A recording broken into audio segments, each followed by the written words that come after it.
15분 드렸는데 20분 하셨네. 너무나도 듣고 싶은 그런 얘기고 아주 귀한 말씀을 해주셨습니다. 논찬 우리 송상철 목사님, 아틀란타 세안 장로교회 담임 목사님이시고요.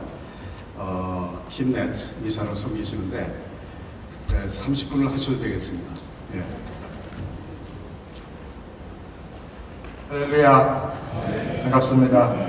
옆에 있는 분들에게 한번 인사하실까요? 예수 안에서 더욱 행복해지시기 바랍니다.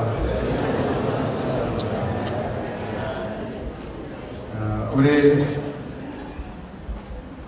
평신도에 대한 이해와 성직자와 평신도를 구분하는 문제에 대해서 신학자들이 많이 그동안에 이의를 제기하고 이런 구분은 성경적이 않다라고 말했는데, 그럼에도 불구하고 여전히 성직자와 평신도 간에 여러 가지 구분들이 자꾸 생기는 이유가 무엇일까?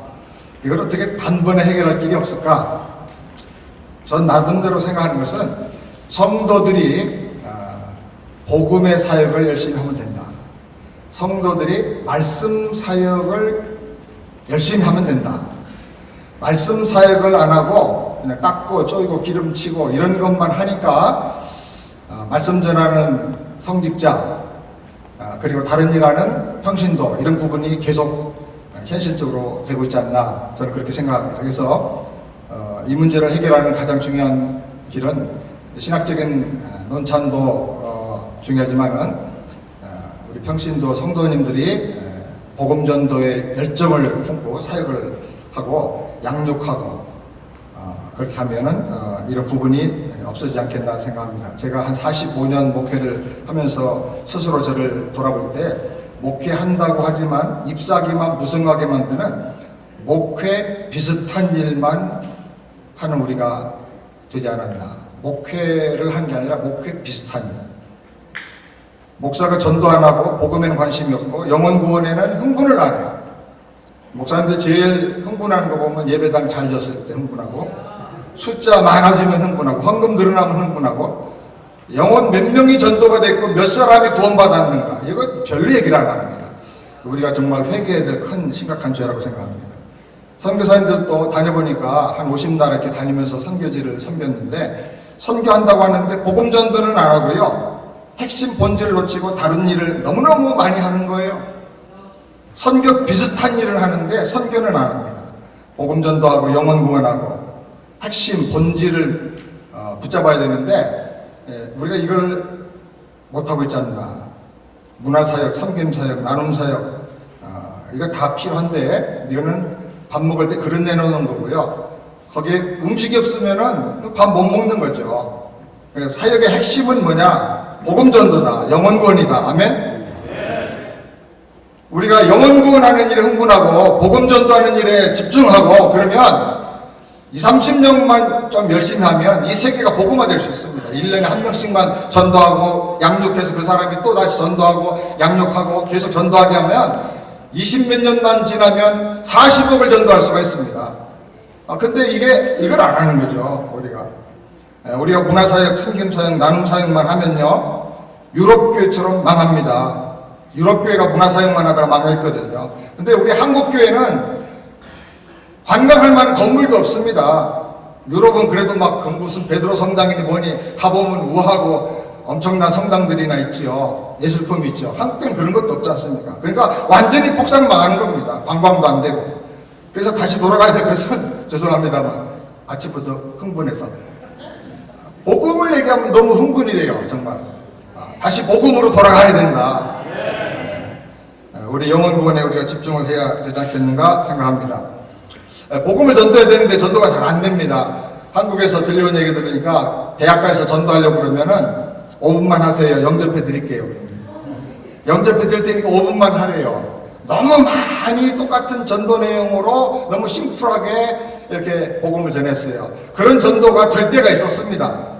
한 20-30년 전 한국교 부흥기에는 가능했어요. 근데 이제는 기독교에 사람들이 좀 알고요, 복음 전도도 몇 번 들었고 교회 다니다가 낙심하고 떠난 사람들도 많고 설교를 듣고 성경도 봤는데 뭐 별거 아니더라 이런 사람들이 의외로 많습니다. 그래서 복음에 대한 좀 디테일이 좀 더 깊이 들어가야 되겠고 전도하는 툴이 좀 달라져야 된다. 그래서 하나님의 제일 큰 능력 이것은 복음에 나타나 있다. 저는 그렇게 믿습니다.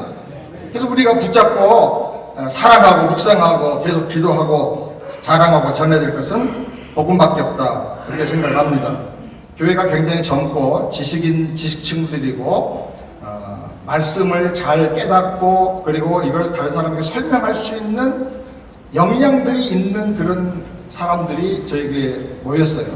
그래서 제가 그분들을 옥목사님 교제를 가지고 평균 20년 동안 하고 막 양육을 많이 해서 1대1로 훈련하고 했는데 제가 스스로 내린 결론은 뭐냐면 참 평신도들이 말씀 사역한다는 게 굉장히 어렵구나. 왜 이렇게 못할까?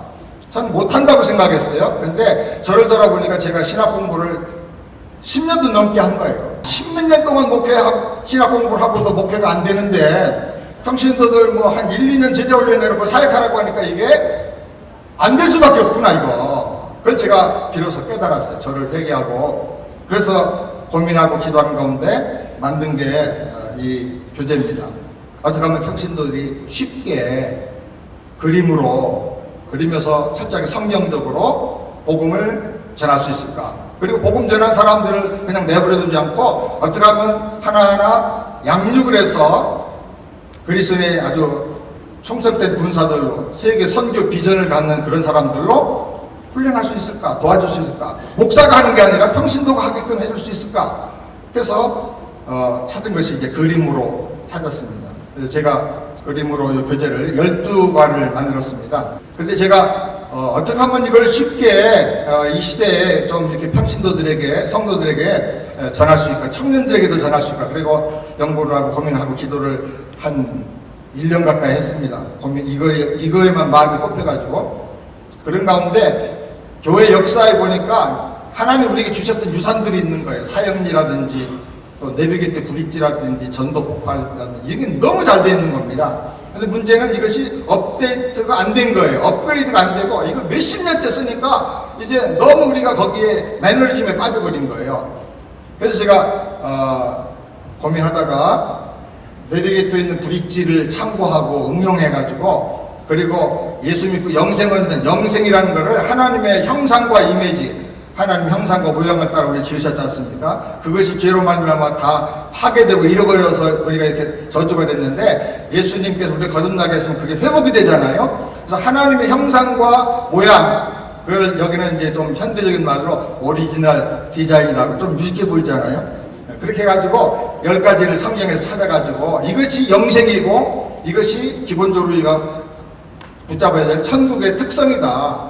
그래가지고 그 내용을 또 여기 이제 10가지로 얘기합니다. 기쁨, 번성, 부요, 자유, 사랑, 거룩, 왕권, 안식, 교제, 영생 이것을 천국이라고 한다. 네. 가장 기본적으로 예를 들어서 왕권 같은 거는 아주 막 굉장히 파워가 있어요. 왕권이 뭐냐? 정복하고 다스리고 문제가 있으면 해결하는 거다. 근데 왕권을 잃어버리고 나니까 사람들이 종노릇해. 종노릇하는 특징이 뭐냐? 맨날 핑계 대는 거예요. 나 누구 때문에 못 살겠어. 나 누구 때문에 불행해. 나 누구 때문에 상처받아. 그러면 그 사람에게 종되는 거예요. 그 사람 때문에 불행한 거예요. 내 행복이 그 사람에게 좌우되니까.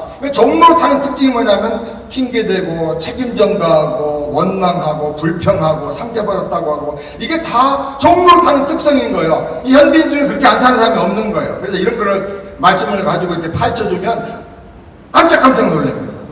이제 이렇게 사는 게 이게 정상이 아니다. 그러면서 이제 이것이 죄로 말미암아 이렇게 단절되었고 이것이 어떻게 회복되는가를 이제 내비게이터 브릿지 교재를 좀 더 활용하고 더 보충하고 조금 또 디자인 카피했다고 하면 안 되니까 좀 다른 디자인으로 바꿔서 천지창조 그림도 넣고 해가지고 합니다. 처음 전도하러 가면 예수의 자 꺼내지도 말라는 아주 엔티들이 많습니다. 그런 사람들에게 그런 얘기 하는 게 아니고 혹시 이 그림 혹시 보신 적 있어요? 이 천지창조 그림을 보여줍니다. 많이 본 것 같은데요. 어떤 분은 또 뭐 천지창조 그림이라고 얘기합니다. 이거 잘 보세요. 여기에 당신의 인생이 들어있어요. 천지창조 그림 속에 자기 인생이 들었다는 말은 처음 들어보거든요. 잘 보세요. 당신의 과거가 왜 그렇게 고생하고 속상하고 아픔과 상처가 많았는지 여기 다 있거든요. 그리고 지금 왜 그렇게 살고 있는지, 당신 미래가 궁금하죠? 걱정되죠? 불안하죠? 그거 여기 다 들어있어요. 그러니까 전도가 자기 인생을 보는 거예요. 이 전도의 특징이 뭐냐면 일방적으로 하나님 메시지를 전하는 게 아니라 여기서 자기 인생을 보게 해주는 거예요. 그래요? 그러니까 막 교회 얘기하지도 말라고 하던 사람이 갑자기 가까이 다가옵니다. 자기 인생이 들었다니까. 요새 대학가에도 막 타로점이니 뭐니 해서 점집이 얼마나 많습니까? 공부 많이 할수록 자기 미래가 걱정되고 궁금하거든요. 그 사람들이 가까이 다가오는 겁니다. 그래서 근데 이게 거짓말이 아니고 이 말씀을 쭉 설명을 해보면 과거의 인생이 왜 이렇게 불행했는가, 한마디로 말하면 하나님 떠난 죄 때문에 그런 거죠. 죄로 말미암아 저주가 오게 됐고 이제 사망과 멸망을 당하게 되니까 마귀의 종이 되니까 그 불행이 온 거죠. 이 그림을 통해서 하나하나 다 이렇게 정리가 돼요. 성경을 보면서. 요 교재는 또 평신도들이 외울 필요가 없어요. 전도 폭발이니 이런 교재들이 참 좋은데 문제는 외우는 게 너무 많아가지고 힘들다고 그러거든요. 요거는 한쪽에는 그림을 보여주고 그 사람이 앉은 쪽에 그림을 놓습니다. 그리고 볼펜으로 이렇게 짚어가면서 나는 이쪽에 답이 있습니다. 성경 구절이 있고 내 쪽에다 요걸 놓고 내가 요걸 보면서 하나하나 읽어주면서 설명을 합니다. 시간이 많으면 성경 구절을 같이 읽고 설명을 해주고 그 다음에 시간이 없으면 간단하게 내용을 설명을 쭉 해줍니다. 그렇게 해서 요걸 이렇게 전하는데, 일과는 예수님을 나의 구세주로 영접해서 영생 얻게 하는 겁니다. 새 생명을 얻게 하는 겁니다. 그게 일과의 핵심입니다. 그럼 그 사람 안에 성령으로 천국이 임하게 됩니다. 그 기쁨과 감격이 넘치는데요. 근데 그걸로만 복음이 끝나면 안 됩니다. 그동안에 우리가 복음을 전할 때 예수 믿고 영생 얻는 것만 너무 가르쳤어. 그래가지고 다들 기복신자가 되고 자기 행복만을 추구하는 사람이 되고 말았어요. 근데 우리가 사정제를 보면 복음은 예수는 그리스도와 주가 되게 하셨다. 예수님은 그리스도와 주라는 거죠. 메시아 구세주일 뿐 아니라 우리 인생의 주인이라는 거거든요. 이과가 예수님이 우리 인생의 주인이다 하는 걸 가르쳐주는 거예요. 이과가. 그래서 예수님을 두 번 영접하게 합니다. 한 번은 요한복음 1장 12절에 근거해서 영접함으로 말미암아 예수님을 나의 구세주로 영접하고 하나님의 자녀가 되게 하는 것이고, 그 다음에 이과에서는 예수님을 나의 인생의 주인과 왕으로 영접을 해서 계시록 3장 20절이죠. 이미 예수 이름으로 세워진 교회인데 예수님 문 밖에 두드린다고 그러잖아요. 이거는 구원의 문제가 아니고 이제는 이거는 로드십의 문제거든요. 이 교회 주인이 나다. 내가 문 밖에 서서 두드리니까 너희들이 주인 노릇하지 말고 나를 영접해라. 그런 뜻이니까 요한계시록 3장 20절에 근거해서 예수님을 주인과 왕으로 영접하도록 합니다. 복음의 양면인데요. 예수는 구세주시고 우리의 주인이고 왕이십니다. 아멘. 예수님이 주인과 왕이 되시는 것을 믿고 영접을 해야 순종하고 헌신하거든요. 사람은 순종하고 헌신해야 변화되고 기적을 경험하고 축복을 경험하고 능력을 경험합니다. 그래서 1과 2과가 아주 복음의 핵심이고, 3과는 예수님을 내 안에 모셔드린 다음에 그분의 능력을 어떻게 하면 내가 내 삶 속에서 누리면서 살 것인가, 그 은혜 통로들 중심 대신 그리스도를 중심으로 해서 그분의 능력을 어떻게 내가 받아 사는가, 그게 3과입니다. 이 엄청난 성령의 그 두나미스를 날마다 매일의 삶 속에서 누리고 살 수 있도록 도와주는 게 3과입니다. 그리고 나서 쭉 이제 가장 기본적인 것 하고, 여기 아주 핵심은 예배입니다. 예배는 말씀 듣고 은혜 받는 게 아니고 은혜의 보좌 앞에 나가는 것이다. 왕의 통치의 자리에 나가서 그분의 말씀을 받고 그분의 명령을 받고 그분의 비전을 받고 그분의 위임장을 가지고 세상을 향해서 나가서 이 세상을 예배자로서 정복하고 하나님 나라 킹덤을 확장하면서 사는 것이다. 이 킹덤 비전으로 예배를 좀 이제 풀었습니다. 그래서 그 식과 예배를 보면 레위기서와 히브리서의 그 모든 제사법 제도가 다 들어가 있습니다. 그리고 이제 나눔의 삶, 그 다음에 12과는 세계 선교, 이렇게 해서 평신도들을 12과를 가지고 이렇게 훈련하도록 했습니다. 저에게 지금 제가 가끔 신방 가면 2살짜리, 3살짜리 애들이요, 저보고 목사님도 거듭나셨어요? 깜짝 놀래가지고 너 거듭나는 게 뭔지 알아요? 그거요, 보언어겐이고요. 어려운 말로는 중생이래요. 그래 내가 너 거듭났어? 거듭나면 자기 거듭났대요. 그래 거듭날 때 어떤 이상한 일이 있어서 여기 가슴이 막 여기가 이상하고 막 눈물이 막 나고 막 그렇다는 거예요. 그래서 복음의 기본적인 것을 어린아이 말로 물어보면 다 대답해요. 예수님 어디 계시? 여기 계시. 지금 죽어도 천국 갈 수 있대요. 지금 매일매일 예수님과 함께 산다는 거예요. 2살짜리가 3살짜리가 거듭나는 거예요. 이 훈련받다가 엄마들이 이제 복음을 가지고 이제 복음 전도하는 실습을 시키는데 제일 먼저 가족부터 해라. 남편하고 애들부터 해라.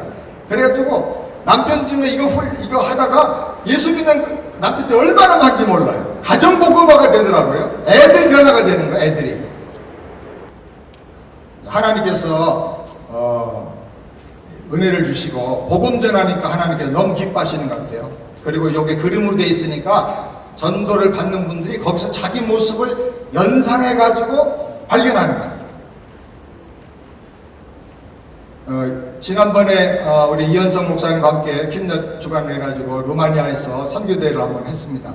잠깐 1, 2, 3과 이렇게 어떻게 복음 전하는가를 설명을 해드렸는데 그 선교사님 부인이 한 분이 남편은 이제 한국에 있는 세계 선교대회 참석하시고 부인이 들으시고는 정말일까 이게 전도가 잘 될까 그래가지고 나가서 3일 동안을 해봤더니 11명이 예수님을 영접하더래요. 루마니아 정교회지 않습니까? 그래서 명목상의 신자가 많은데 전도하면 잘 안 받고 그러는데 11명이 예수를 영접하더래요. 그래가지고 이번에 또 열심히 다시 한번 해봤대요. 11명 영접한 거를 알려주려고 일부러 찾아봤어요. 그래서 다시 한 3주간을 했더니 50여 명이 예수님 영접하더래요. 자기 거기 가지고 오랫동안 있는 동안에 그렇게 전도해 본 적이 없는데 불과 몇 주 만에 막 이런 놀라운 역사가 일어나는 거예요. 그리고 예수 영접한 어떤 자매는 자기 아버지가 시골의 목사님인데 아버지 사역에 반발하고 뛰쳐나온 거예요. 그런데 이 영접하고 은혜를 받고 회개하고 마을로 돌아갔어요. 그래서 자기 친구들 동생들 불러가지고 하나하나 전도했는데 막 청년들이 막 떼거지로 예수를 다 영접을 해가지고 매 저녁마다 이 청년들이 모여가지고 말씀을 연구한다는 거예요. 그래서 이 교제를 다 훈련도 안 받고 하고 있대요. 그래서 이번에 3월달에 저희 교회에서 이제 선교사님들 목사님들 25명만 부분만 초청을 해서 우리 교회가 감당할 능력이 안 되니까 25가정만 초청해서 성도들 가정에서 이제 홈스테이 하면서 요 세미나를 세계적으로 하고 이 현장을 직접 또 보실 수 있도록 그렇게 해드리면 좋겠다. 그래가지고 하는데 그분이 제일 1차로 루마니아에서 신청을 했어요. 한 가지만 더 말씀드리면 우리가 청년들도 이거 훈련을 하고 그래서 열심히 훈련을 받고 있는데 우리 청년 중에 솔비라는 청년이 훈련을 받고는 그 난민촌에 가서 이제 봉사를 일주일에 한 번씩 했었는데 거기 무슬림 지역에서 온 난민들이 많아요. 한 사람 전도하니까 청년이 여기는 종교의 자유가 있는 나라고 모든 종교가 다 평등한데 왜 내가 무슬림인 걸 알면서 기독교를 강요하느냐 따져드립니다. 그래서 당황을 했지만 훈련받았으니까 물러나지 않고 종교는 너무나 중요한 거 아니냐 영생의 문제니까 그러니까 너의 종교를 1시간 동안 내가 나한테 설명해달라. 그럼 내가 1시간 동안 이거 설명해주겠다. 그래서 합의하고 1시간 동안 잘 들은 다음에 딱 1시간 동안 이걸 펼쳐놓고 설명을 했어요. 그랬더니 이 청년이 펑펑 울더랍니다. 하나님이 자기를 위해서 죽었다는 말 처음 들어봤다는 거예요. 그러면서 울고 예수님 영접했어요. 그 다음 주에 또 데리고 오더래요. 배가 다른 애 데리고 와서 해달라고. 그러니까 무슬림들이 안 가도 히어앤나우 여기서 선교가 이루어지는 거예요. 얼마든지 성도를 훈련하면 이런 일들이 일어날 수가 있습니다. 우리 성도 가운데 그 지붕 공사하러 다니는 분이 있어요. 다니면서 지금 훈련을 받고 있는데 매주 이제 제가 출석 부르면서 몇 명 전도했느냐, 누구 전도했느냐, 전도할 때 어떤 특별한 일이 있었느냐 이렇게 간증을 듣습니다. 그러면 그 시간이 너무너무 재미나는데 이 친구는 꼭 오늘은 흑인 4명 전도했습니다. 오늘은 인도 사람 전도했어요. 인도 사람을 제일 많이 전도를 해요. 인도 사람. 그래서 이 평신도들을 이게 말씀 전하는 훈련만 하면 여기서도 막 선교가 얼마든지 이루어질 수 있겠구나.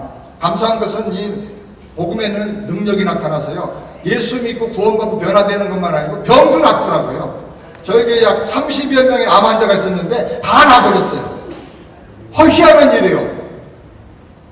그리고 우울증 환자가 그렇게 약을 먹고 뭐 특별병실에 가서 막 이렇게 가둬져 있고 그래서도 안 됐던 사람이 복음 듣고 딱 나와가지고 장군이 되어버렸어요. 우리가 복음을 전하면 하나님 기뻐하시고 지금도 우리가 능력을 경험할 수 있다고 믿습니다. 우리 PGM의 선교사님들께서 닦고 조이고 기름치고 그것만 하지 마시고 죄송합니다. 그릇만 내놓지 말고 이제 내용, 본질, 복음을 담아서 영혼도 구하는 일에 승리하시기를 주의 이름으로 축원합니다.